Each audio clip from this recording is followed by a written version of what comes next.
आ गया बंगाल का 50 साल पुराना जादूगर आ गया।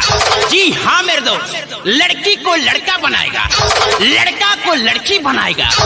और एक खास बात मेरे दोस्तों, आपके पर्सनल सामान को गायब करके दिखाएगा। तो आइए बिना आपके समय को लेते हुए खेला को चालू करते हैं। अंतरु मंत्रु अंतरु मंत्रु लइका के समान उड़ंतरु जमूरे उस्ताद। अरे हुआ कि नहीं रे? मेरा तो है, लेकिन भाई साहब को पता नहीं।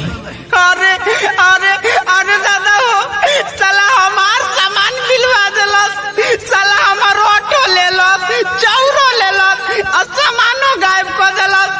ए देख लिया, चुपचाप से हमार सामान लिया दो, न तो हम बाबू के लगा पे फोन लगाओ तनी। रुक जा तू।